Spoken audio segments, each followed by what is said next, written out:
I don't think I've ever met anybody who wakes up in the morning saying, hey, I hope my life doesn't make a difference.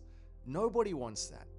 I think deep down inside every single one of us, we have this desire for significance, a desire to know that our lives counted, a desire to know that we made a difference, a desire to know that when our life is over, it meant something. And I don't think there's anything wrong with that. I think that God put that desire inside of us. And there's nothing wrong with wanting our lives to matter. The problem is when we spend most of our lives letting other people define what mattering actually looks like. And from the time that we are children, we're taught what greatness is. We're taught that greatness is the best grades and the best trophies and the best positions and the largest platforms and the nicest homes and the biggest paycheck and the most followers and the loudest applause and the corner office and the titles and the promotions and the influence and the recognition. And then we end up spending our entire lives climbing all these ladders. Because here's the reality. Every single one of us has been taught about greatness. The business person, the stay-at-home parent, the student, the retiree, the pastor, the volunteer, the athlete, the entrepreneur. We all want our lives to matter. So here's the question. Who taught you what greatness looks like? Because if the definition is wrong, then the destination will be wrong as well. And you can spend your entire life chasing something only to discover that you're climbing the wrong mountain. And I wonder how many of us have accepted the definition of greatness that Jesus never gave. You see, we've assumed that greatness means being noticed, whereas Jesus talks about serving. We've assumed greatness means being first. Jesus talks about being last. We've assumed greatness means climbing higher, whereas Jesus kneels. We've assumed greatness is measured by what people think of us, whereas Jesus measures it by what the Father sees. And maybe that's why so many people who are successful still feel empty, because success and greatness aren't always the same thing. You can succeed at something that the world celebrates and still miss the thing that God calls great. And that's exactly where the disciples find themselves. They've been walking with Jesus. They've been watching his miracles and listening to his teaching, and they've been seeing the kingdom unfold before their very eyes. And yet somehow along the way, they start asking the same question that we all end up asking at some point in our lives. How do I become great? And what I love about this is that Jesus doesn't rebuke them for asking this question. He actually answers them. And he doesn't answer it by lowering their ambitions. He answers it by completely redefining what greatness is. Because sometimes the greatest transformation in your life won't happen when God changes what you're pursuing. It happens when he changes your definition of what's worth pursuing. And over in Mark 10:35, it says that James and John, the sons of Zebedee, they come up to Jesus and they say to him, Teacher, we want you to do something for us, whatever we ask for. And can you imagine that? Can you imagine saying that to Jesus? Essentially, hey, we want you to agree with us before we even ask you our question. And I love Jesus's heart in this. You know, he's so patient and so kind, and he responds, okay, well, what is it that you are after from me? And they answer over in Mark 10:37 that they want him to grant them the ability for one of them to sit on his right and the other one to sit on his left in glory. And I love the way that Jesus responds. I love that he doesn't say to them, how dare you want to be great? And he doesn't say to them, stop thinking about greatness, or your desire for significance is sinful. I love that he doesn't even tell them to stop asking. Instead, he says to them in Mark 10:38, you don't know what you're asking for. And we need to catch this. Jesus corrects their understanding. He doesn't correct their desire. And that's an important distinction there, because I think so many people have been taught that wanting their life to matter is somehow unspiritual, as though the best thing that we can do is to stop desiring significance altogether. But I don't think that that's what Jesus is teaching. The disciples weren't wrong for wanting greatness. They were wrong about what greatness looked like. They thought that greatness was about proximity to power. But Jesus was about to show them that greatness was about proximity to sacrifice. They thought that greatness meant occupying the highest seat. But Jesus was about to talk to them about the lowest place. They thought that greatness was something that we achieved. But Jesus was about to reveal that that greatness was someone that we become. And we need to see what's happening here. Jesus isn't lowering their ambition. He's recalibrating it. He's taking something that they'd been shaped by culture, and he's now reshaping it according to the kingdom. And I wonder if that's what he wants to do in our lives. See, I don't think that he wants to remove our desire to matter. I think that he's wanting to redeem our definition of what mattering looks like. Because if we define greatness the way that the world does, we'll spend our lives chasing applause, and we'll measure our worth by promotions, and we'll compare our lives to everybody else's, and we'll constantly wonder if we're doing enough and becoming enough and achieving enough, and we'll always be climbing, and we'll always be proving and always striving, because the world's definition of greatness always demands more. But Jesus steps into the conversation and he says, you're asking the right question. It's just that you're looking for the answer in the wrong place. And I think that's where a lot of people are today. We're pursuing greatness, and I don't think there's anything wrong with that. But the question is, who taught you what greatness looks like? The problem isn't that we want greatness. The problem is we keep defining it without Jesus. And until Jesus redefines greatness, we'll spend our entire lives pursuing something that he never called great. So Jesus has listened to their request, and he knows exactly what's happening inside of their hearts. And then he says something that completely shifts the conversation for us. Because over in Mark 10:42-43, he says, you know that those who are considered rulers in the Gentile world, they lord it over one another. And their great ones exercise authority over one another. But that shall not be that way among you. And we can't miss what Jesus is saying here. He says, but it shall not be the same among you. And I think that's one of the most powerful sentences in this passage, because Jesus isn't just correcting two disciples. He's confronting an entire system of thinking. He's saying, I know how the world measures greatness, and I know what culture celebrates, and I know what people chase, and I know what gets applauded, and I know that's how the world works, but that's not how my kingdom works, Jesus says. And in other words, he says that there's two kingdoms, and one has a completely different scoreboard to the other. The world says the higher you climb, the greater you become. And Jesus says the lower you're willing to go, the greater you become. The world says build your platform, and Jesus says carry somebody else's burden. The world says get people to serve you, and Jesus says give your life serving other people. The world says protect your position, and Jesus says pour yourself out. And we need to see what Jesus is doing here. He's not tweaking the world's definition of greatness. He's completely replacing it. Here's the thing. The kingdom of God will never operate by the values of the kingdom of this world. And I think this is where many of us get confused, because we love Jesus with all of our hearts, but we're still using the world's measuring system and the world's measuring tape. We assume that the greatest people and the greatest person is the one with the biggest influence, that the greatest person is the one with the largest platform, or the most followers, or the greatest title, or the loudest applause, or the highest position. And Jesus says, but it shall not be so among you. You need to hear me. That isn't just a correction. That's a completely and utter reconstruction, and it's also an invitation. It's an invitation to stop evaluating our lives by a standard that God never established. Think about this. The disciples believed greatness was found at Jesus' right and left hand. But where were the people at Jesus' right and left as he entered into his glory? They weren't on thrones. They were on crosses. The place James and John wanted looked nothing like they imagined. They wanted glory, and Jesus was talking about sacrifice.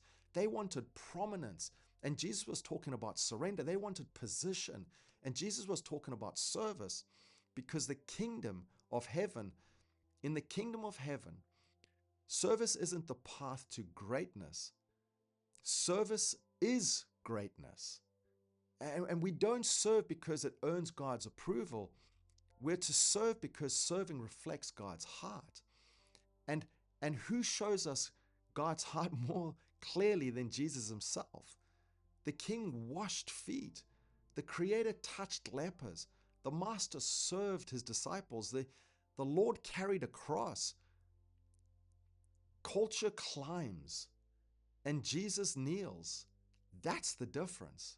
You see, one kingdom asks, how high can I go? The other kingdom asks, how low will love take me?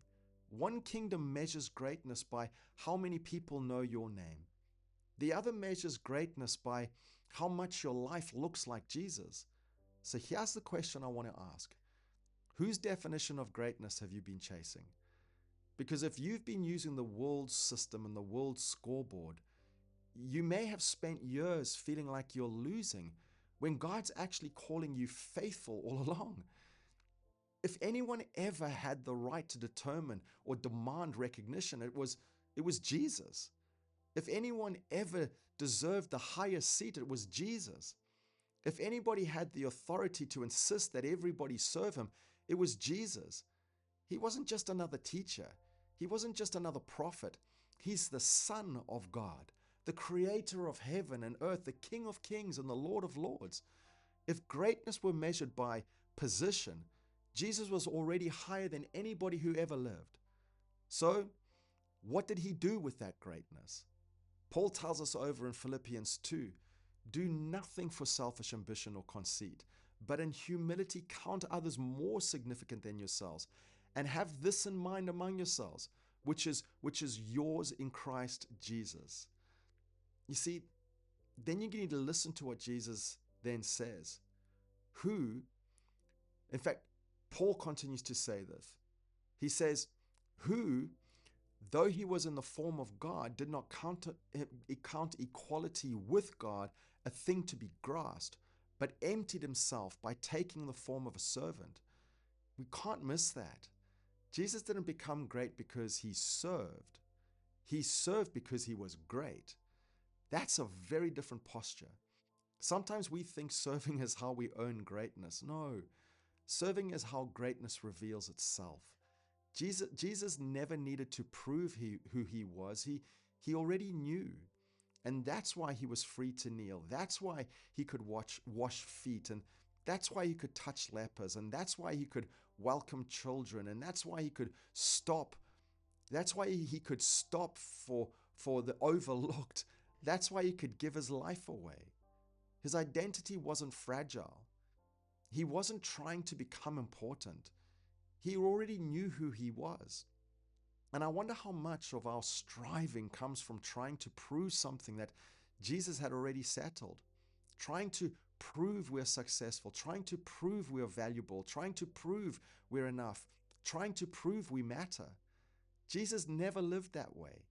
He lived from identity, not for identity. And because he knew who he was free to humble himself. Paul says he became obedient to the point of death, even death on a cross. Think of that. The greatest person who ever lived died the death reserved for criminals. The one who deserved a throne accepted a cross. The one angels worshipped allowed soldiers to mock him. The one who spoke galaxies into existence submitted himself to nails. Why? Because greatness isn't found in demanding rights. It's found in laying our lives down in love. And that's why I think one of the greatest misconceptions that we have about greatness are the ladders that we have to climb. I think that one of the greatest misconceptions that we have is that we think that greatness is becoming more impressive. But Jesus shows us that greatness is becoming more like him. The greatest person in history looked like a servant. He didn't do this because he lacked authority.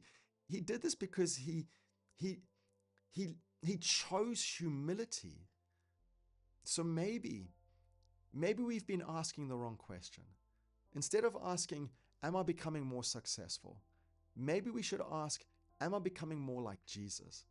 Instead of asking, do more people know my name? Maybe we should ask, does my life reveal His? Because one day, nobody is going to stand before God and ask, how many people admired you? We'll stand before God and answer a more important question. Did your life look like my son's? So let me ask you, are you trying to become important, or are you trying to become like Jesus? Because those are not always the same thing. I think this is what makes Jesus unlike every other person who's ever lived. Most leaders tell people what they should do, whereas Jesus showed people who He was. After redefining greatness, he doesn't point to Moses, He doesn't point to David, He doesn't point to Abraham. He points to Himself. Listen to what He has to say over in Mark 10:45. He says, "For even the Son of Man came not to be served, but to serve, and to give His life as a ransom for many." Do you hear what Jesus is saying?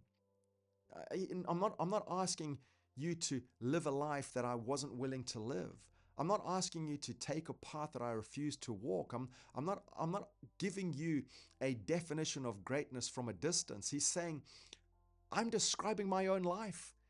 Everything Jesus taught, He lived. Everything He preached, He practiced. Everything He called disciplines, He became. And everything that He taught His disciples, He did Himself. He demonstrated those things first. And I think that's why He begins with those words, for even the Son of Man. In other words, if the King serves, if the Lord serves, if the Son of God serves, who are we to believe that greatness is found somewhere else? The greatest person who ever walked this earth didn't spend his life trying to get more from people. He spent his life giving Himself to people. He gave His time and He gave His attention. He gave His compassion. He gave His strength. He gave His mercy. He gave His forgiveness. And ultimately, He gave His life. That's the difference between the world's greatness and Jesus' greatness. The world says take. Jesus says give.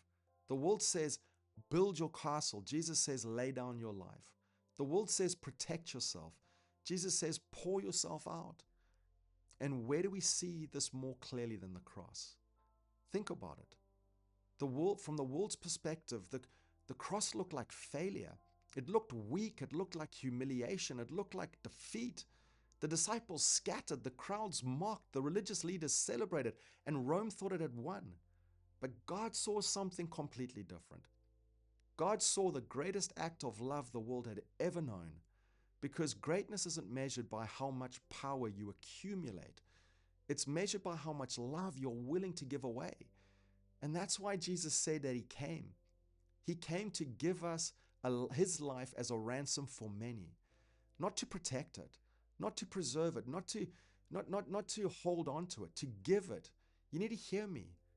Love always gives. Love always moves towards people. Love always lays itself down. That's what greatness looks like, not self-promotion or self-giving. And I think that's where this becomes deeply personal, because every single one of us is teaching the people around us what greatness looks like. Parents teach their children, husbands teach their wives, wives teach their husbands, leaders teach those that they are leading, and friends teach friends. And the question isn't whether you're teaching, the question is, what definition of greatness is your life preaching? If someone followed you for a week, if they were to watch how I spoke and watched how I treated people and watched how what I pursued and watched what upset me and watched what kept my attention, what would they conclude greatness looks like? Would they conclude that greatness is getting ahead or giving yourself away? Would they conclude that greatness is being noticed or loving faithfully when nobody notices? Would they conclude that greatness is climbing higher or becoming more like Jesus? Because Jesus didn't just redefine greatness, He embodied it. And the closer that we become to Him and the closer we get to Him, the more our lives begin to preach the same definition. Greatness is measured by love that gives itself away. So if Jesus has redefined greatness, then every day we have to decide whose definition we're going to live by. So how do we do this? We've got to stop comparing our assignments to everybody else's. You have to notice what James and John are asking for. They weren't asking to be faithful. They were asking for somebody else's seat. Let us sit on your right and your left hand, they said to Jesus. Comparison always starts when we become more interested in somebody else's assignment than our own. Comparison says, if I had their opportunity, if I had their gifts, if I had their platform, if I had their influence, if my life looked like theirs, then I would be significant. But comparison reveals something else. It reveals that we've accepted the world's definition of greatness. Because once you believe greatness is measured by position, we'll spend our lives looking sideways. We'll celebrate less. We'll compare more. We'll become distracted from what God has actually asked us to do. And let me say this. God has never asked you to be faithful with somebody else's calling. He's asking you to be faithful with your own. So every single day, we need to thank God for the assignment that He's placed in our own hands.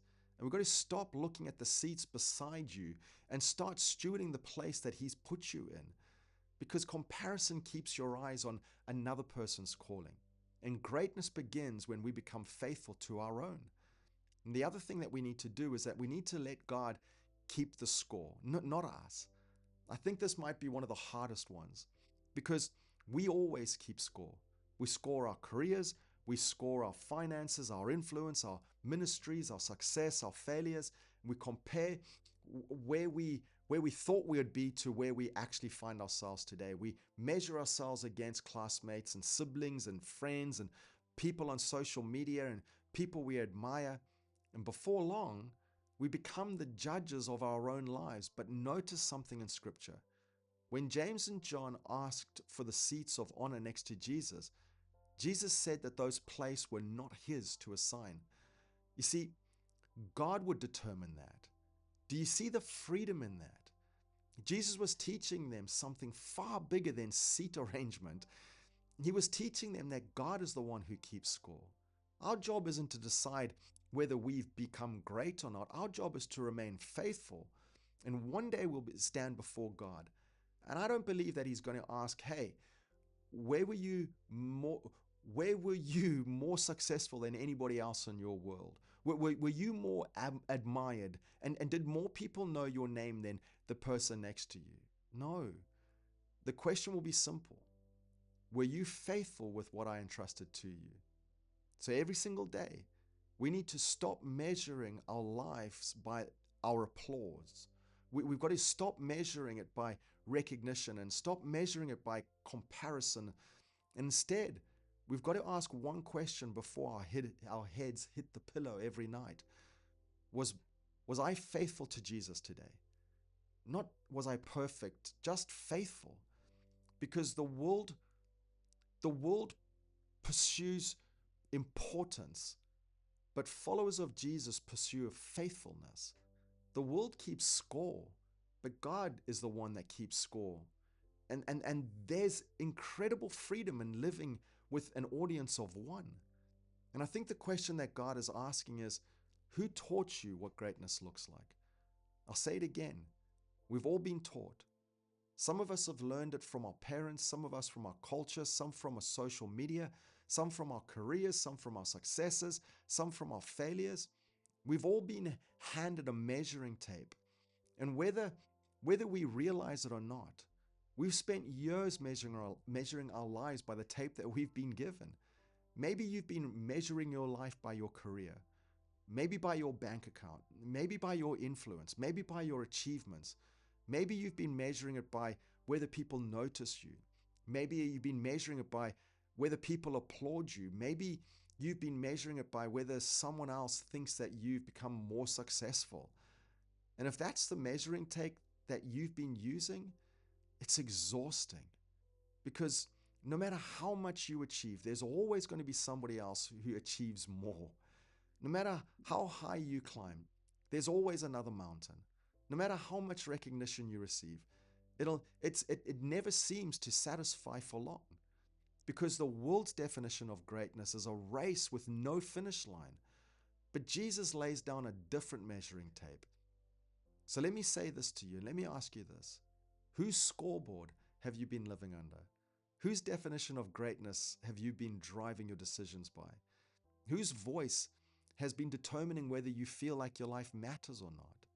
Because maybe the Holy Spirit is inviting you to lay that scoreboard down today, and to stop grading your life, and to stop comparing your assignments, and stop chasing recognition, and stop trying to prove your worth, and to simply become faithful.